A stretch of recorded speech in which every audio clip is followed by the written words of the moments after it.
Hello, my name is Joey Martin, and today I will be discussing the use of code switching in the American television show Friends.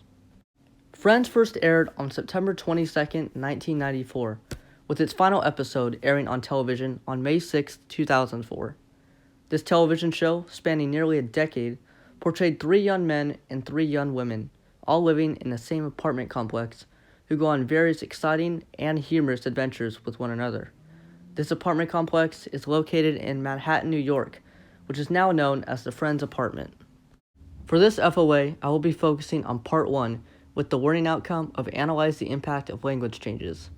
My thesis statement will be, by exploring the language used in many modern-day American television shows, we will analyze the impact of language changes, specifically analyzing Monica's use of language in the American TV show Friends when she talks to her parents, siblings, co-workers, and spouse. By looking at Monica's range of language changes, the audience is engaged and entertained with the relatable character. With the clear focus being on Monica, I will analyze how she switches her language when talking to various groups of people in the show in order to create an entertainment factor for those watching the show. First, let's explain what code switching really means. Code switching is the alternation of two or more variations of language in conversation. Then we must ask ourselves, why do we even use code switching? Explained in an article by the NPR, people code switch to fit in with a certain group, to obtain something, and even to help convey a thought or message. All three of these methods help us understand why code switching is useful and why it has become second nature to us today. Relating back to my chosen topic, Monica has very strong relationships with her friends, some more than others. Ross, another character in the show, is the brother of Monica. They are both living in this apartment complex, along with the other four main characters in the television series. Although she has a deep love for him, as a brother, he occasionally makes Monica upset and angry. At a time in the show, Monica had to come and live with Ross and Rachel at their apartment. This connection between both Ross and Monica caused for some common tension between siblings. Here's a clip of Monica's reaction to Ross taking a shower. Damn it, Ross! Get your butt out of the bathroom! Calm down, I'm blow drying. Blow drying what? You have no hair! What's going on? Your boyfriend has been in there for over an hour. Can't believe it. It's like I'm living with him again. He's here when I go to sleep. He's here when I wake up. He's here when I want to use the shower. Ugh. I feel like I'm 16 all over again. Well, you're not 16. You're both adults now. Get out, you doofus! Or, he's rubber and you're glue. All yours. I hope you cleaned your hair out of the drain. I hope you clean your hair and you do. Shut up! Shut up. Cut it out! Me. From this clip, Monica shows to be very angry and upset towards her brother Ross. After waking up in the morning and wanting to get dressed, she notices that Ross has been in the shower for a long time. After Rachel, Ross's girlfriend, walks in and asks what is happening, Monica responds that he has been in the shower for, quote, over an hour, end quote. After Ross exits the bathroom, Monica and Ross both mimic one another, with Monica replying to Ross's comments saying, quote, shut up, end quote, and, quote, cut it out, end quote. Referring back to my thesis statement, Monica's use of language when talking to Ross entertains the audience in a humorous manner. It is humorous because a majority of the audience can relate to having an annoying brother/sister at a time in their life. Through Monica's responses towards Ross, the audience is able to remember a time in their life where their siblings were annoying to them, just like Ross was annoying to Monica. When Monica is working, however, she portrays a completely different variation of language. Monica works as a head chef at a local restaurant. Due to being the head chef, she can sometimes be very demanding and assertive to make sure everything runs smooth. She is very meticulous with her work and does not want any distractions in the kitchen. However, when things go awry, she can become somewhat irritated. This clip shows Monica's reaction to her coworker Tim talking to Phoebe in the kitchen. I still need the calamari and the Caesar salad. I like your necklace. Oh, I made it myself. You are so talented. Well, it's no pesto. All right, let's just cut to the chase, okay? You're single. He gets off work at 11. She'll be waiting for your call. I'll give him your number if I could just get one calamari and one Caesar salad. I did not yell. I am not putting $1 in the jar. From this clip, Monica tries to stay calm in the kitchen, saying, quote, "All right, I still need the calamari and the Caesar salad," end quote.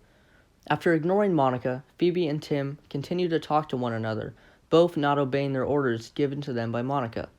Rightfully so, this makes her more upset, therefore raising her voice and saying, quote, "I'll give him your number if I could just get one calamari and one Caesar salad," end quote.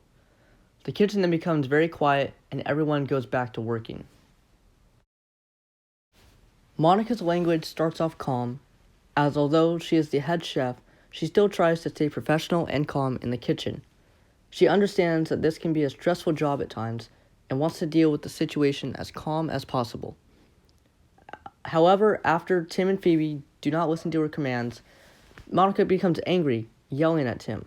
She concludes this scene with her saying, quote, "I did not yell, I am not putting $1 in the jar," end quote. This referring to the jar of money they keep for anyone who raises their voice in the kitchen. This last line stated by Monica adds some humor to the situation, thus engaging the audience and releasing the tension.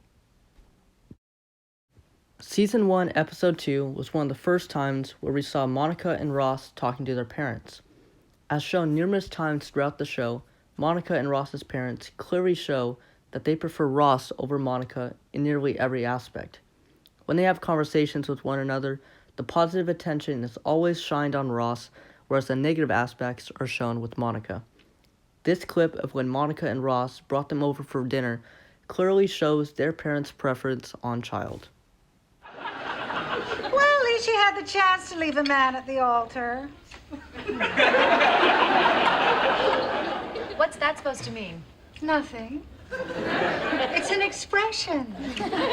No, it's not. Don't listen to your mother. You're independent and you always have been. Even when you were a kid and you were chubby and you had no friends, you were just fine. And you would read alone in your room and your puzzles. Here, we can see the subtle disapproval Monica's parents give to her. At the beginning of the clip, we see Monica's mother saying, quote, "Leave a man at the altar," end quote, with Monica responding, quote, "What's that supposed to mean?" end quote.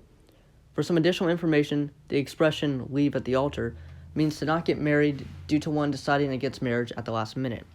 Monica's mother points out her hesitation to get married, as well as a long-term commitment. Monica takes offense to her comment, subtly asking her to justify her statement.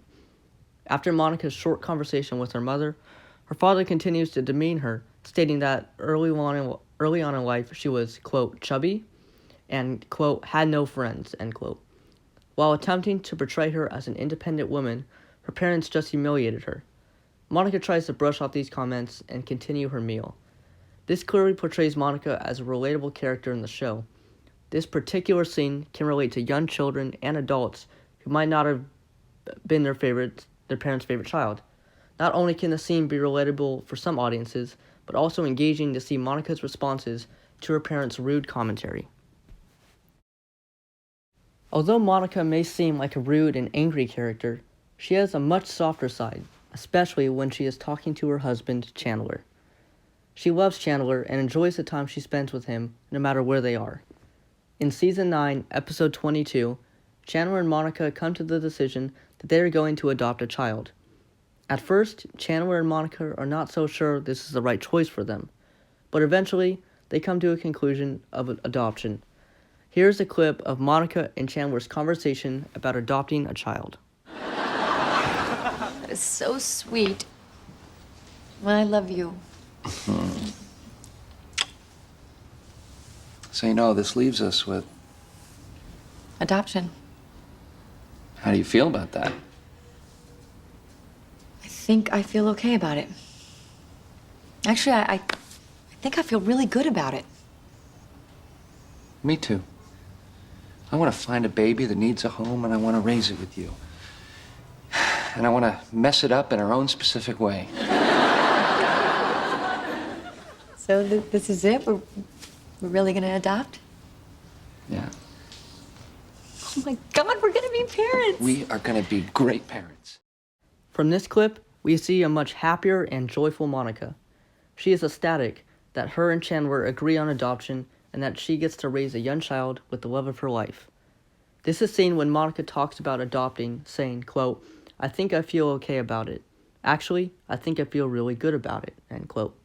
This shows her positivity toward the entire situation. Earlier, the doctor told her and Chandler that she cannot get pregnant, therefore they went to the solution of adoption. Although a tough choice, they both agreed and were excited for the future. Monica later says excitedly, quote, "Oh my God, we're gonna be parents," end quote, showing her excitement. This clip shows to a great extent how Monica engages the audience. With her happiness and joy towards the idea of adoption with Chandler, the audience feels relieved and excited for both her and Chandler. Not only that, but this shows how great of a relationship these two have, thus creating entertainment for the show's viewers. Ultimately, code switching can be found in many aspects of Monica's life in the show. Whether she is alone with Chandler, at work, in an apartment with her brother, or even with her parents, she code switches depending on the situation at hand. Monica's use of code switching throughout the show makes her a very relatable character, as she is involved with situations that many of her viewers might also have been involved with in their life. Code switching comes to us naturally, sometimes without us even recognizing it. This practice of alternating between variations of language can be very useful in portraying a particular message to someone or something, just like Monica did in Friends. Thank you for listening.